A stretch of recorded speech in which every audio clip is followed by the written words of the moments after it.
Boys ഹൈസ്കൂളിലെ 8ാം class വിദ്യാർത്ഥി മിഥുൻ്റെ വേർപാടിനെ സംബന്ധിച്ചിടത്തോളം നമ്മളെല്ലാവരും അറിഞ്ഞിട്ടുള്ള കാര്യമാണ്. ഒരു അപകട മരണമായിരുന്നു. അപ്രതീക്ഷിതമായിട്ടുള്ള സംഭവമാണ്. ഇന്ന് രാവിലെ തന്നെ കേരളം ഇത് കേട്ട് ദുഃഖത്തിലാണ്. ഞാനും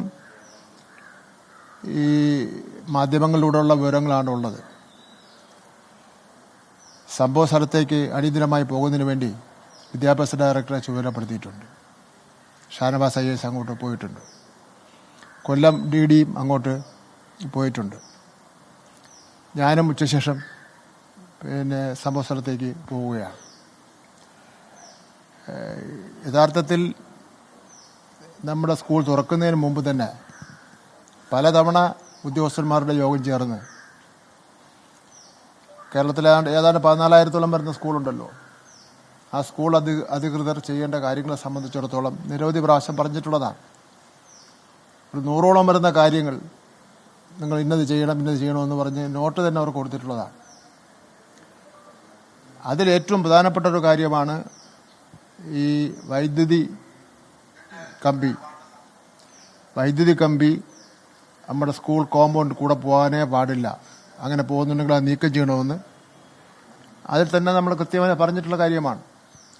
അതിലുപരി മറ്റൊരു സ്ഥാപനങ്ങളിലില്ലാത്തൊരു കാര്യം വിദ്യാഭ്യാസ വകുപ്പിലുള്ളതെന്ന് പറഞ്ഞാൽ അവിടെ ആ സ്ഥാപനം പ്രവർത്തിക്കണമെങ്കിൽ ഫിറ്റ്നസ് സർട്ടിഫിക്കറ്റ് വേണം. ആ ഫിറ്റ്നസ് സർട്ടിഫിക്കറ്റ് ഇലക്ട്രിസിറ്റി ബോർഡിൻ്റെ ബോർഡ്, അതേപോലെ തന്നെ ലോക്കൽ ബോഡീസ്, അങ്ങനെ പല ഡിപ്പാർട്ട്മെൻറ്റുകളും കൂടെ പരിശോധിച്ചിട്ടാണ് ഫിറ്റ്നസ് സർട്ടിഫിക്കറ്റ് കിട്ടുന്നത്. ഇവിടെ ഫിറ്റ്നസ് സർട്ടിഫിക്കറ്റ് കിട്ടിയിട്ടുണ്ടോ ഇല്ലയോ സംബന്ധിച്ചിടത്തോളം നമ്മൾ പരിശോധിക്കുന്നുണ്ട്. ഇത് മാത്രമല്ല, അവിടെ ഈ സ്കൂൾ തുടങ്ങാറായല്ലോ. ഈ സമയത്ത് എങ്ങനെ ഈ കുട്ടി മുകളിൽ പോയി, അതേപോലെ തന്നെ ഈ പെട്ടെന്നുണ്ടായ കാര്യമല്ലല്ലോ. അവിടുത്തെ അധ്യാപകരും HM-ഉം അവിടുത്തെ മറ്റ് അധികാരികൾ എല്ലാ ദിവസവും കാണുന്നില്ലേ ഈ ഇലക്ട്രിക് ലൈനും അതുള്ള കാര്യങ്ങൾ. അവരെങ്ങനെ ഫിറ്റ്നസ് സർട്ടിഫിക്കറ്റ് കൊടുത്തത്, അതേ കൊടുത്തില്ലയോ? ഈ കാര്യങ്ങളെ സംബന്ധിച്ചിടത്തോളം വളരെ ഗൗരവത്തോടു കൂടി തന്നെ അന്വേഷിക്കും. ഇലക്ട്രിസിറ്റി ബോർഡും അന്വേഷണം പ്രഖ്യാപിച്ചിട്ടുണ്ട്. എന്തായാലും നമുക്ക് താങ്ങാനാവാത്ത ദുഃഖമാണ് ഉണ്ടായിട്ടുള്ളത്. നമ്മുടെ ഒരു മകൻ നമ്മുടെ വീട്ടിലൊരു മകൻ നഷ്ടപ്പെട്ട പോലുള്ള ഒരു പ്രതീതിയാണ് നമുക്ക് എല്ലാവർക്കും ഉള്ളത്. എന്തൊക്കെ സഹായങ്ങൾ ചെയ്യേണ്ടി വന്നാലും ആ സഹായങ്ങൾ മുഴുവൻ ചെയ്യുന്നതിന് വേണ്ടി ഉള്ള തയ്യാറെടുപ്പിലാണ് ഗവൺമെൻറ്റിനെ സംബന്ധിച്ചിടത്തോളം. ഇവിടെ മറ്റു കാര്യങ്ങൾ ഒരു വിശദമായ അന്വേഷണ റിപ്പോർട്ടിന് ശേഷം മറ്റു കാര്യങ്ങളെ സംബന്ധിച്ചിടത്തോളം പ്രതിപാദിക്കാമെന്നാണ് ഞാൻ ആലോചിക്കുന്നത്. നമ്മുടെ ആ കുടുംബത്തോടുള്ള ദുഃഖം രേഖപ്പെടുത്തുന്നു. ആ കുടുംബത്തോടൊപ്പമാണ് കേരളത്തിലെ ഗവൺമെൻറ്. ഞാൻ ബഹുമാനപ്പെട്ട മുഖ്യമന്ത്രിയുടെ ശ്രദ്ധയിൽപ്പെടുത്തി. ഞാനിന്ന് യഥാർത്ഥത്തിൽ ഉച്ചയ്ക്ക് ശേഷം നെയ്യാറ്റിൻകര താലൂക്കിലെ സ്കൂളുകളുടെ ഉദ്ഘാടന ചടങ്ങാണ് നിശ്ചയിച്ചിരുന്നത്. മുഖ്യമന്ത്രിയുടെ നിർദ്ദേശപ്രകാരമാണ് കൊല്ലത്തേക്ക് പോകുന്നത്. വിദ്യാഭ്യാസ ഡയറക്ടറോടും മറ്റു ഉദ്യോഗസ്ഥന്മാരോടും കൊല്ലത്തേക്ക് പോകാൻ വേണ്ടി കഴിഞ്ഞു. ഇനിയിപ്പോൾ എന്തായാലും മകൻ നഷ്ടപ്പെട്ടു. ഇനി അതിൽ നിന്നുകൊണ്ട് എന്തൊക്കെ കാര്യങ്ങൾ ചെയ്യാൻ കഴിയുമെന്ന് സംബന്ധിച്ചോളം ആലോചിക്കാം എന്നുള്ള കാര്യമാണ് പറയാനുള്ളത്.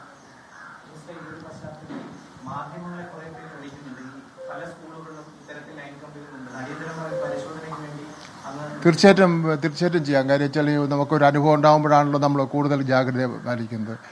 ഇത്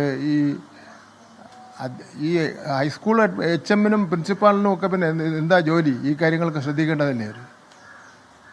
കേരളത്തിലെ 14,000 സ്കൂളും വിദ്യാഭ്യാസ ഡയറക്ടർക്കും ഒന്നും ശ്രദ്ധിക്കാൻ വേണ്ടി പറ്റില്ലല്ലോ. ഒരു സ്കൂളിൻ്റെ അധിപനായിട്ടിരിക്കുന്ന ആൾ ഈ കാര്യങ്ങൾ ഒരു ഡയറക്ഷൻ ഗവൺമെൻറ്റിൽ നിന്ന് വന്നു കഴിഞ്ഞാൽ അത് വായിച്ചെങ്കിലും നോക്കണ്ടേ? അപ്പോൾ അതുകൊണ്ട് ഇതിൽ ഒരു വിട്ടുവീഴ്ചയും കാണിക്കില്ല. ഒരു മകനാണ് നഷ്ടപ്പെട്ടത്. അനാസ്ഥ കൊണ്ടോ ഇല്ലേ എന്നുള്ളവർ അറിയില്ല. അത് നോക്ക് പരിശോധിക്കുമ്പോഴേ അറിയാമല്ലോ. റിപ്പോർട്ട് കിട്ടിട്ടെ നോക്കാം. ഒരു വിട്ടുവീഴ്ച ഉണ്ടാവില്ല അനാസ്ഥ കാട്ടിയവർക്കെതിരായിട്ട്. വിദ്യാഭ്യാസ മന്ത്രി വി ശിവൻകുട്ടി സംസാരിക്കുകയായിരുന്നു. അദ്ദേഹം ഉച്ചകഴിഞ്ഞുള്ള പരിപാടികൾ ക്യാൻസൽ ചെയ്ത് കൊല്ലത്തേക്ക് തേവലക്കാരിലേക്ക് സ്കൂളിലേക്ക് പോവുകയാണ്. ഉണ്ടായത് അപ്രതീക്ഷിത സംഭവമാണെന്ന് മന്ത്രി പറയുന്നു. അന്വേഷണത്തിന് വിദ്യാഭ്യാസ വകുപ്പ് ഡയറക്ടറെ ചുമതലപ്പെടുത്തി. മന്ത്രിയുടെ വാക്കുകളുണ്ട്, ഈ പറയുന്ന കുഞ്ഞ് മരിച്ചു, ഇനിയിപ്പോൾ പോയിട്ട് എന്ത് ചെയ്യാൻ എന്ന ഒരു വാക്കുകൾ മന്ത്രിയുടെ വാക്കുകൾ വളരെ കൃത്യമായി തന്നെ പ്രകടമായി നിൽക്കുന്നുണ്ട്. മാത്രമല്ല ആ സംഭവത്തോടുള്ള അനാസ്ഥ കാരണക്കാരുള്ള രോഷവും മന്ത്രി വളരെ കൃത്യമായി തന്നെ പറയുന്നുണ്ട്. വിദ്യാഭ്യാസ വകുപ്പ് ഇതുമായി ബന്ധപ്പെട്ട സർക്കുലറൊക്കെ ഇറക്കുകയും ഈ കാര്യങ്ങളൊക്കെ ആ സർക്കുലർ നേരത്തെ പ്രേക്ഷകർ കണ്ടിരുന്നു. ഈ പറയുന്ന കുറേയധികം ചെക്ക് ലിസ്റ്റുകൾ ഉണ്ട്. ഈ പറയുന്ന രീതിയിൽ എല്ലാ നേരത്തെ നോക്കി ശേഷം മാത്രമേ സ്കൂളിൽ സർട്ടിഫിക്കറ്റ് കൊടുക്കാൻ പാടുള്ളൂ എന്നൊക്കെയുണ്ട്. പക്ഷെ ഒന്നും പാലിക്കപ്പെട്ടില്ല. പോട്ടെ, അത് ഇതേതെങ്കിലും സങ്കീർണമായ മറ്റ് പ്രഹേളികയൊന്നുമില്ല. ഇതിൽ കരണ്ടടിക്കുമെന്ന് അറിയാവുന്ന ആർക്കും ഇത് ആരുടെയെങ്കിലുമൊക്കെ ശ്രദ്ധയിൽപ്പെടുത്തി ഇത് നേരെയാക്കാവുന്നതായിരുന്നു. പക്ഷേ അതുണ്ടായില്ല എന്നുള്ളതാണ് അങ്ങേയറ്റത്തെ വേദന. അതിപ്പോൾ ശരിയാക്കുമായിരിക്കും ഒരു പക്ഷേ. ഇനിയിപ്പോൾ നേരത്തെ KCB സ്കൂളിൽ പറഞ്ഞത് ഇത് കറണ്ടടിക്കാത്ത രീതിയിലുള്ള എന്തോ സംവിധാനം ഒരുക്കാമെന്ന് പറഞ്ഞു എന്നാണ് പറയുന്നത്. പക്ഷേ ഏതോ കേബിൾ കൂടി ഉണ്ടാക്കാമെന്ന് പറഞ്ഞു. ഇനിയിപ്പോൾ അത് ചെയ്യുമായിരിക്കും. പക്ഷേ അത് ചെയ്തപ്പോഴേക്കും 13 വയസ്സുള്ള മിഥുൻ എന്ന ഒരു ബാലനെ അവരുടെ അച്ഛനും അമ്മയ്ക്കും നഷ്ടമായി. അതാണ് ഈ 8ാം ക്ലാസ്സുകാരൻ്റെ ജീവനാണ് ആ ജോലി നേരെയാക്കുന്നതിനുള്ള വില എന്ന് പറയുന്നത്. മാപ്പർഹിക്കാത്ത, പൊറുക്കാനാവാത്ത കുറ്റമാണെന്ന് ഉറപ്പായും പറയണം. അനാസ്ഥയ്ക്ക് ആരൊക്കെ കാരണക്കാരുണ്ടോ അവരൊന്നും ആ ജോലിയിൽ തുടരുന്നില്ല എന്ന് ഉറപ്പുവരുത്തൽ നമ്മുടെയൊക്കെ കേരളത്തിൻ്റെ ബാധ്യതയാണെന്ന് പറഞ്ഞ കാര്യം. നോക്കൊരു നിഷ്കളങ്കനായ കുഞ്ഞാണ്, അവൻ രാവിലെ കളിക്കാമെന്നാണ് ആ സ്കൂൾ അതിന് മുകളിലേക്ക് ചെരുപ്പ് വീണം വളരെ ഈസിയായി തന്നെ കയറാൻ പറ്റുമെന്ന് അതിൻ്റെ മുകളിൽ. അങ്ങനെ അതിൻ്റെ മുകളിൽ കയറുമ്പോഴേക്കും ഷോക്കടിച്ച് മരിക്കുകയാണ് ഉണ്ടായത്. ആശുപത്രിയിൽ കൊണ്ടുപോയി, പക്ഷേ ജീവൻ രക്ഷിക്കാനായില്ല.